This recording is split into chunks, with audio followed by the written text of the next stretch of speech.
Welcome guys. So this is it. Those who normally ask where can I get the trading view? So it's only by searching on the Chrome search web, however not necessarily for you to use Chrome, only you can do so using other web searches. But for this I am using Chrome, and when you type the trading view derivative.com you will be redirected to such a chat. So let's begin. So today we are going to look at this synthetic market called the Volatility 25 Index. In this Volatility 25 Index we are going to discuss about what are candlesticks, the essential things to consider especially as a beginner who is new into trading. So according to you, what are candlesticks? Let's first have a good talk and illustration of what they are. Here's how you actually read a candlestick. Green candlesticks are bullish because price appreciated and went upwards for the time period. Red candlesticks are bearish because price depreciated and went downwards for the time period. This rectangle area is known as the candlestick body or the real body. These lines that stick out above and below the candlestick body are known as the wicks or shadows or tails. For green candlesticks, the opening price is at the bottom of the candlestick body, and then the close price is at the top of the candlestick body. For red candlesticks, the opening price is at the top of the candlestick body and the closing price is at the bottom of the candlestick body. The wick ends at the top represent the highest price point of the time period. The wick ends at the bottom represent the lowest price point for the time period. This video is very essential for mostly the beginners. And if you are new to the channel, kindly feel welcome and subscribe to this channel, so as not to be left behind in any upcoming videos. So what is a candlestick and how does the candlestick form? So that's the point of the trade of today's video. So as you can see, candlesticks are all represented by these time frames. So whenever I come and change to the 24 hours, it will change automatically to the candlesticks of the daily candlestick. Also any candlestick that you will see, these candlesticks you can see here. Let me zoom out. So these candlesticks that you can see here, they are all daily candlesticks. That's the 24 hours candlestick. So when I press again and tap to the 8 hours, it is automatically changes to showing all the candlesticks with the 8 hours. So that means that these candlesticks as it opens and closes. That's a difference of the 8 hours between different candlesticks. This is an 8-hour candlestick and this is too is an 8-hour candlestick. So just now know that each time you change your time frame, it then represents the time each candlestick you see opened and then closed. Let's dive into the 4-hour candlestick. So this is it. So on the 4-hour time frame we will now use it in the entire video to discuss on some what are these candlesticks and what distinguishes them from each other. But first, doing a recap of what we talked about in the beginning without using the real chat, let's repeat it here with this real chat for easier understanding. So what are the candlesticks? That's the question of today. So we are going to check a few key things about candlesticks. With that, let's dive to checking and zooming for good visibility. To maybe start with is this identifying this trend here. Taking these candlesticks, they tend to show and represent that there is an uptrend being seen here. We can conclude this by seeing an impulsive move showing only blue candlesticks.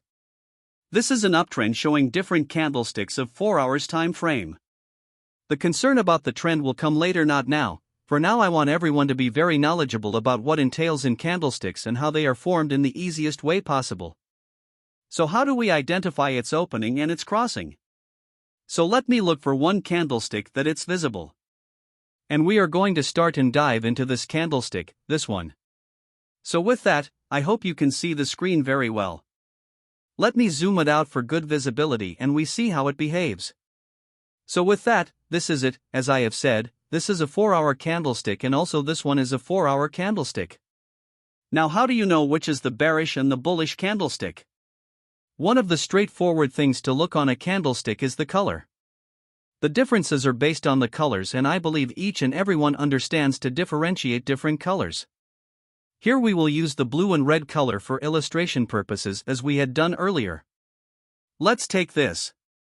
This blue candlestick represents a bullish candlestick. Let me repeat again, the blue color represents a bullish candlestick and the red color normally represents a bearish, down, candlestick.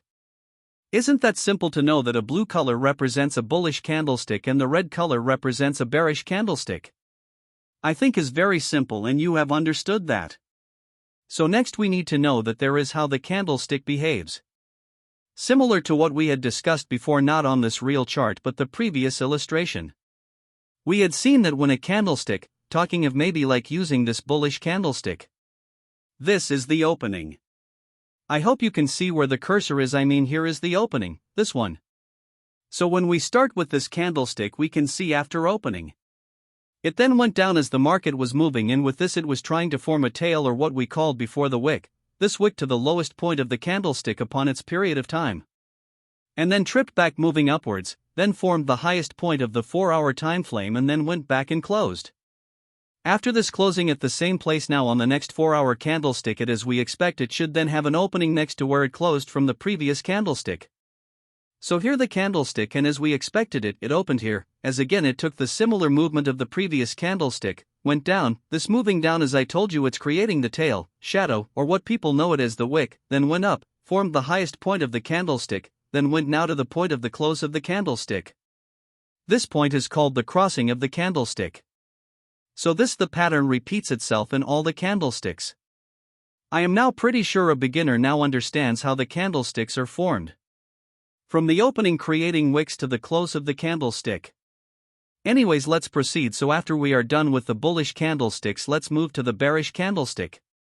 Coming back to this red bearish candlestick, shifting to that's the opening of that candlestick. It is just the opposite. So the candlestick of the bearish is showed here follows the bullish candlestick that crossed there besides it. And now opened here on the bearish candlestick, then went up, formed a wick on the end, pointing to the highest point of the wick, then went down. And now again we find another bearish candlestick here where the cycle repeats itself. As we expect in bearish candlesticks, it opens, goes up and then down after forming that big wick, and then up again after forming another wick. Now it crosses that candlestick.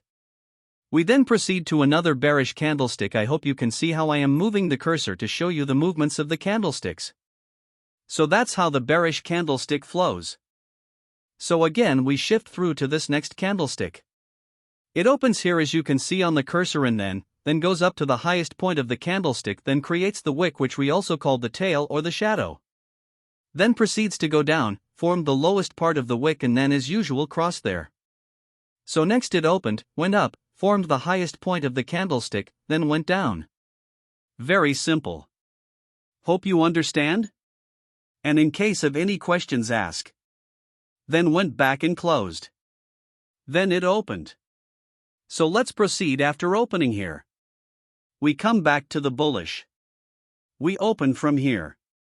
It goes down, then up, then crosses, and it crosses there. Then it opens again from there, went down, then up, then it crossed there. So with that, we have learned how the candlestick pattern moves, and that's the candlestick movement of both the bullish and the bearish candlestick. So with that, let's proceed to the next. Now what does the size of the candlestick body tell you? The bigger the candlestick body represents momentum gain as price traveled a greater distance during that time period. The smaller the candlestick body represents momentum loss as price traveled a shorter distance during that time period.